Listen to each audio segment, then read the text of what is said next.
Shalom to everyone, me Naila from alpha Bible college. Thank you for watching my videos. YouTube पर channel है straight from the Bible with Naila के नाम से। Please like and subscribe जरूर कीजिएगा और वहाँ पर एक बेल आइकॉन है, प्लीज़ उसे प्रेस कर दीजिएगा ताकि आने वाली वीडियोज़ की नोटिफिकेशन आपको जल्द से जल्द मिल सके। आज मैं जिस हस्ती के बारे में आपसे बात करने को हूँ, मैं ख़ुद को कभी भी इस काबिल नहीं समझती हूँ कि मैं उस हस्ती की जो हशमत है, उसका जाओ जलाल है, उसकी जो पावर है उसको बयान कर पाऊँ, क्योंकि हम इंसान होते हुए बड़ी माइनर सी अक्ल व दानिश रखते हैं। लेकिन हम यहोवा खुदा के शुक्रगुज़ार हैं कि वो हमें इस काबिल बनाता है कि हम उसकी हशमत को कुछ हद तक बयान कर सकें। क्योंकि देखें, हमारे पास वो अल्फाज नहीं है, हमारे पास उस तरह से समझाने की ताकत नहीं है, लेकिन खुदा का रूह खुद से हमारे अंदर होकर हमारी हेल्प करता है ताकि हम उसको, उसकी पर्सनालिटी को बयान कर पाएँ। सो मैं जिस हस्ती के बारे में आज आपसे बात करने को हूँ, वो हस्ती है मेरे आका की, मेरे मौला की, जनाबे मसीह की। हम यहोवा खुदा के शुक्रगुज़ार हैं कि हम उनके बारे में बात कर पाते हैं। हम शुक्रगुज़ार हैं उनके इस फ़ज़ल के लिए जिसके तहत हम इस काबिल होते हैं कि हम उनके नाम को अपनी ज़ुबान से ले पाएँ। तो चलिए, अपने टॉपिक की तरफ बढ़ने से पहले मैं उन सब लोगों के से पहले एक बात करना चाहती हूँ जो लोग सोचते हैं कि जो मसीही हैं वो 3 खुदाओं को मानते हैं। मैं उनको क्लियर करना चाहती हूँ, ऐसा बिल्कुल भी नहीं है, ऐसा नहीं है। कलाम मुक़द्दस में, ओल्ड टेस्टामेंट में, तौरेत में, ज़बूर में, सहाइफुल अंबिया में और अंजील मुक़द्दस में कहीं पर भी एक बार भी इस बात के लिए नहीं कहा गया है कि 3 खुदाओं को माना जाए, बल्कि शुरू से लेकर आखिर तक सिर्फ़ और सिर्फ एक यहोवा खुदा की पहचान कराई गई है और कहा गया है कि सिर्फ़ एक ही खुदा को मानना है, वही सजदा के लायक है, उसके सिवा और कोई माबूद नहीं है। अब जिस ट्रिनिटी को 1 + 1 + 1 = 3 करार दिया जाता है, उन सबसे रिक्वेस्ट करना चाहूँगी, अपनी मिसअंडरस्टैंडिंग को अंडरस्टैंडिंग में तब्दील करें। अंडरस्टैंडिंग आप तभी कर पाएंगे जब आप साफ दिल से न्यूट्रल बिहेव के साथ सिर्फ और सिर्फ सीखने की गर्ज से ये वीडियो देखेंगे। पहले तो मैं आपको बताती हूँ कि ये 1 + 1 = 3 नहीं है, इट्स 1 × 1 × 1 = 3। तो चलिए, अब ये किस तरह से है, न्यूट्रल बिहेव के साथ रिमाइंडर दे रही हूँ आपको। नो लड़ाई झगड़ा, नो हर्ट्स, किसी को भी परेशान करने के लिए ये वीडियो नहीं है, बल्कि सिर्फ समझने के लिए। प्लीज़ समझने की कोशिश कीजिएगा।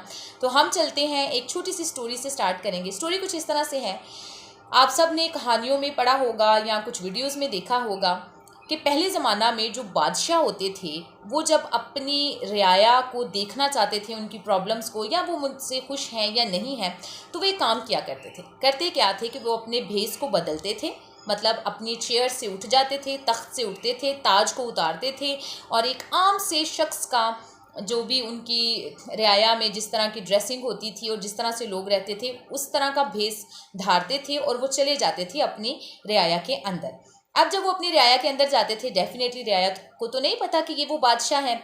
अब वो उनसे उसी तरह से बिहेव करते थे, बात करते थे जैसे वो आम लोगों के साथ बात करते थे। अब वो भेस बदले हुए जो बादशाह हैं वो लोगों के साथ बातचीत करते, खरीदो फरोख्त करते, वहाँ पर मूव करते, इधर उधर आते जाते और लोगों को कुछ चीज़ें समझाने की कोशिश भी करते। कुछ लोग मानते, कुछ लोग नहीं मानते, क्योंकि वो तो उन्हें एक आम इंसान ही समझ रहे थे।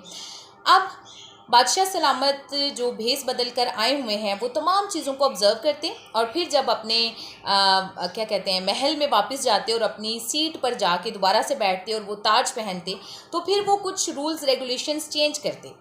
यानी वो देखते कि ये जो मेरे रूल्स थे ये उनके लिए प्रॉब्लम का बायस बन रहे हैं, वो ये अच्छे से फेस नहीं कर पा रहे हैं चीज़ों को, या हैंडल नहीं कर पा रहे हैं, या उनको किन चीज़ों की ज़रूरत है, तो वो अपने रूल्स रेगुलेशंस को भी चेंज करते थोड़ा और उसको जो है बेहतरी लाने की कोशिश करते ताकि उनकी जो आवाम है वो लाइफ को या ज़िंदगी को एक बेहतरीन अंदाज से गुजार सकें और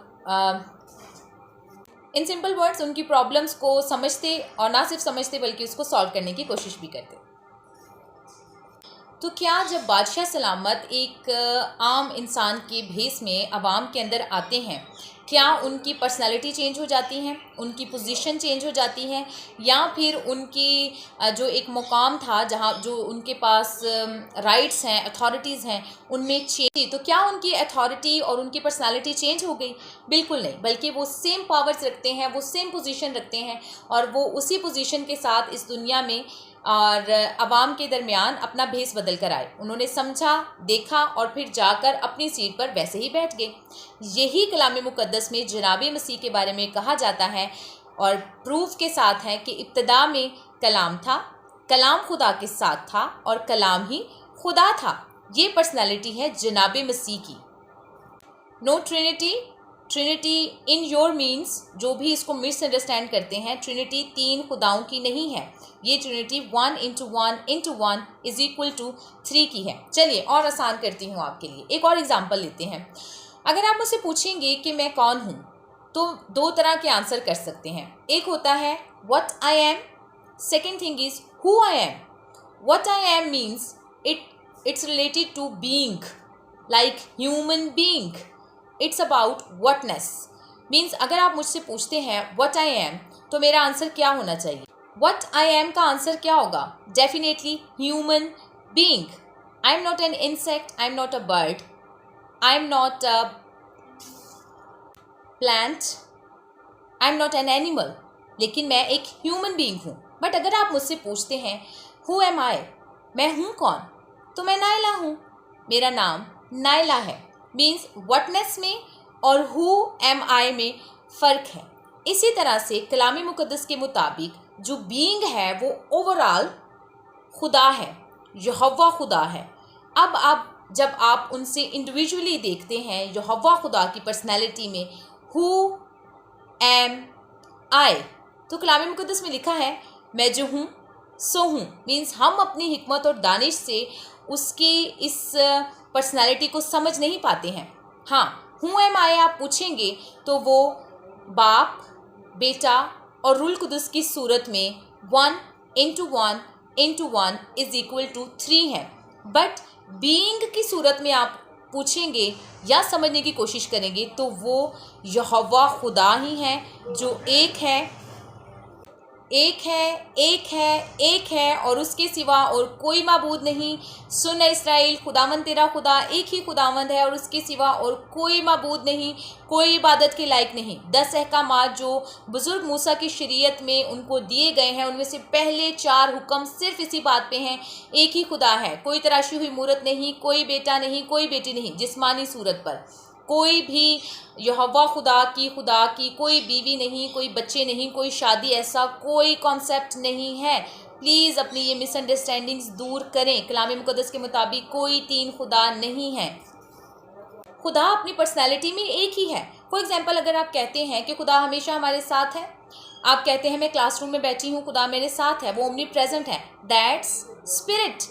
तो फिर तो आप कहेंगे खुदा तो आसमान पे है, फिर उसका स्पिरिट मेरे साथ कैसे हो सकता है? मीन्स खुदा का रूह वो एक नूर है, वो एक रोशनी है, वो मेरे साथ कैसे हो सकती है?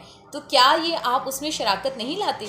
क्योंकि ये शराकत नहीं है। अगर जी बिल्कुल, और इसको समझने के लिए कोई ज़बरदस्ती नहीं है, बल्कि पूरी हलीमी के साथ, हिकमत और दानिश के साथ कलाम मुक़द्दस में से आप इसके बारे में बड़े अच्छे तरीके से सीख सकते हैं। और ये वही कलाम मुक़द्दस है जो आसमानी किताबें हैं, आसमान से उतरा है, नबियों और पैगंबरों के थ्रू लिखवाया गया है।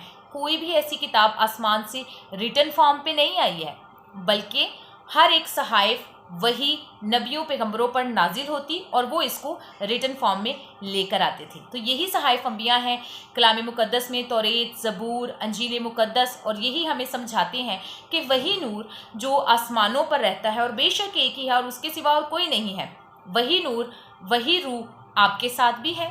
वो इस्लामाबाद में भी जो लोग हैं उनके साथ भी है, वो लाहौर में जो लोग हैं उनके साथ भी है, इंडिया वालों के साथ भी है, यूरोप वालों के साथ भी है। वो कैसे ओमनी प्रेजेंट है? उसकी रूह हर जगह मौजूद हो सकती है ना, तो क्या हम उसको शराकत कहेंगे? नहीं, वो एक ही पर्सनालिटी है और वो हमेशा एक ही रहेगा। हाँ, उसकी जो कलाम उसको समझने के लिए या उसको रूहानी तौर पर कि हम इंसानी अक्ल के तहत उसको अंडरस्टैंड कर पाएँ, उसको ट्रिनिटी का नाम दे दिया गया है। बट इट डज़ंट मीन कि 3 खुदा हैं, भाई खुदा एक ही है। अब और भी काफ़ी मिसअंडरस्टैंडिंग्स पाई जाती हैं कि बाइबल मुक़द्दस को बदल दिया गया है। This is about translation differences. Translation difference की वजह से इस बात को कहा जाता है। इस पर फिर किसी और दिन बात करेंगे, लेकिन खैर हम देखते हैं अब कि जो कलाम मुक़द्दस में जो मेरे जनाब मसीह के यीशु मसीह की अपनी ज़ुबान मुबारका से अदा करदा अल्फाज हैं, उस पर पूरी दुनिया अटल ईमान रखती है। हर मज़हब, हर रंगो नस्ल के लोग फरमाते हैं, कहते हैं कि हम बाकी चीज़ों को तो में भी डिनाई कर देते हैं, लेकिन जो जीसस क्राइस्ट के अपने अल्फाज हैं वो हम कभी भी डिनाई नहीं कर सकते। तो चलिए जनाब मसीह के अपने अल्फाज भी सुनते हैं। कलाम मुक़द्दस में से निकालेगा मुक़द्दस मरकज़ चैप्टर 14 है, वर्स 61 to 62 है। कलाम मुक़द्दस में लिखा है, सरदार काहिन ने उससे फिर सवाल किया और कहा, क्या तू उस सतोदा यानी यहोवा खुदा का बेटा मसीह है? डायरेक्टली पूछा जा रहा है, कोई इधर उधर की इनडायरेक्टली बातें नहीं हो रही, डायरेक्टली कह रहे हैं, क्या तू उस सतोदा का बेटा मसीह है? जनाब मसीह के मुबारक ज़ुबान से जो अल्फाज निकले हैं बहुत ही अच्छा लगता है, थोड़ी सी एक्साइटमेंट सी आ जाती है, सॉरी, लेकिन सुनिएगा क्या फरमाते हैं जनाब मसीह। यीशु मसीह ने कहा, हाँ, यस, मैं हूँ। इकरार हो गया जी जनाब मसीह की ज़ुबान मुबारका से। जितने लोग भी कहते रहे ये कुफर है, कोई उनका बेटा नहीं है, जितने लोग भी उनकी पर्सनालिटी को डिनाई करते रहे, क्या आप यीशु मसीह के जो अपने अल्फाज हैं, जो उन्होंने अपनी ज़ुबान मुबारका से फरमाए हैं, उनको डिनाई कर सकते हैं? बिल्कुल नहीं कर सकते। उन्होंने फरमाया, हाँ मैं हूँ, और ना सिर्फ बेटा हूँ, आगे सुनिएगा, और तुम इब्ने आदम को कादरी मुतलिक की दाहिनी तरफ बैठे और आसमान के बादलों के साथ आते देखोगे। और काहिन ने अपने कपड़े फाड़े और कहा, अब हमें किसी गवाही की ज़रूरत नहीं, ये कुफर बकता है। बेशक शरीयत के मुताबिक ये कुफर था, और जो लोग थे वो इस चीज़ को एक्सेप्ट नहीं कर पा रहे थे। आज भी ऐसा ही हो रहा है, लोग इस चीज़ को एक्सेप्ट नहीं कर पा रहे हैं और इस चीज़ को गलत तरीक़ों से, गलत अंदाज से बयान करके और बड़ी ही माफ़ी के साथ बुरे तरीके से कि क्या खुदा की शादी हो सकती है, उसकी बीवी है, और मिसअंडरस्टैंडिंग्स क्रिएट करके इन चीज़ों को बयान किया जा रहा है। बल्कि इसका मतलब ऐसा बिल्कुल नहीं है। जनाब मसीह ने खुद अपनी ज़ुबान मुबारका से फरमाया है कि मैं उनका बेटा, यहोवा खुदा का बेटा मसीह हूँ। बिल्कुल जिस्मानी बेटा नहीं है, जिस्मानी सूरत से नहीं है, बल्कि आप सब जानते हैं कि वो एक कंवारी माँ से पैदा हुए हैं, और रूह कुदस ने, वही खुदा का रूह जिसको आप कहते हैं कि वो नूर है, वो मेरे साथ भी है, वो इस्लामाबाद में भी है, आपके रिलेटिव्स के साथ भी है, पेरेंट्स के साथ भी है। वही खुदा का रूह मुकद्दसा मरियम के बतन में मुजस्सम हुआ। वही कलमा यूहन्ना अरफ में हमने देखा कि वो कलमा मुजस्सम होता है मुकद्दसा मरियम के बतन में, और वही हमारे दरमियान आके चेहरा, और वही जनाब मसीह है। Hold on, it's blasphemy. सरदार काहिन ने कहा ये ब्लेस्फेमी है, ये कुफ्र है। एक और वर्स पढ़िएगा, मुकद्दस यूहन्ना चैप्टर 5 वर्स 17 to 18 लिखा है, लेकिन यीशु ने उससे कहा, मेरा बाप अब तक काम करता है और मैं भी करता हूँ। इस सबब से यहूदी और भी ज़्यादा उसे कत्ल करने की कोशिश करने लगे कि ना फ़कत सब्बत का हुक्म तोड़ता है, बल्कि खुदा को ख़ास अपना बाप कह के अपने आप को, सुनिएगा, खुदा के बराबर बनाता है।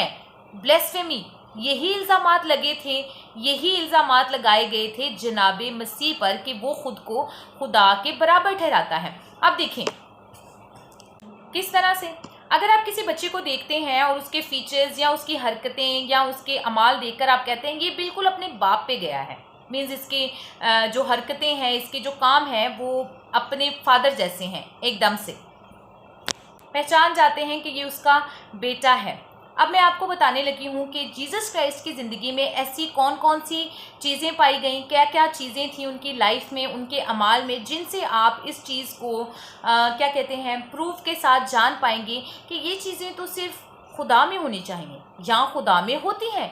ये तो खुदा की क्या कहते हैं, सफ़ात हैं, क्वालिटीज़ हैं, ये जनाब मसीह में भी प्रेजेंट हैं।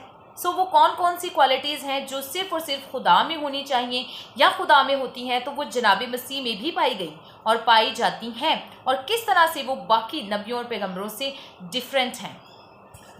चीज़ें हम नेक्स्ट वीडियो में सीखेंगे, so please wait till the next video. Thank you so much, God bless you all.